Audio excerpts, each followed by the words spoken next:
গোপালগঞ্জের একটি তুলার কারখানার হলারের গলায় থাকা গামছা পেঁচিয়ে মোহাম্মদ ফয়সাল নামের এক শ্রমিকের মৃত্যু হয়েছে। সোমবার 1 ডিসেম্বর বেলা 11টার দিকে গোপালগঞ্জ সদর উপজেলার চন্দ্রদিঘলিয়া এলাকার শহীদুল ইসলামের মালিকানাধীন একটি তুলার মিলে এই ঘটনা ঘটে। গোপালগঞ্জ সদর উপজেলার গোপীনাথপুর পুলিশ তদন্ত কেন্দ্রের পরিদর্শক মমিনুল ইসলাম নিহত শ্রমিকের মৃত্যুর তথ্য নিশ্চিত করেছেন।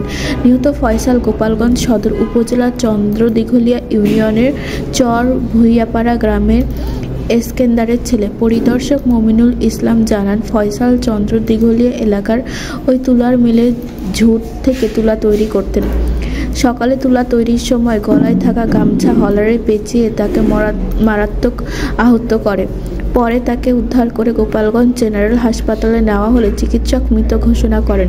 গোপালগঞ্জে একটি তুলার কারখানায় হলারের গলায় থাকা গামছা পেঁচিয়ে মোহাম্মদ ফয়সাল নামের এক শ্রমিকের মৃত্যু হয়েছে। সোমবার 1 ডিসেম্বর বেলা 11টার দিকে গোপালগঞ্জ সদর উপজেলার চন্দ্রদিঘলিয়া এলাকায় শহীদুল ইসলামের মালিকানাধীন একটি তুলার মিলে এই ঘটনা ঘটে।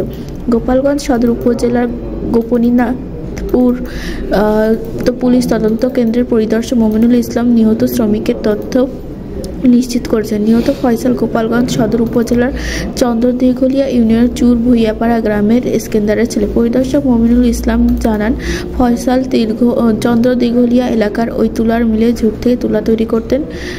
সকালে তুলা তৈরি করার সময় গলায় গামছা পেঁচিয়ে আহত হলে পরে তাকে নিহত বলে ঘোষণা করা হয়।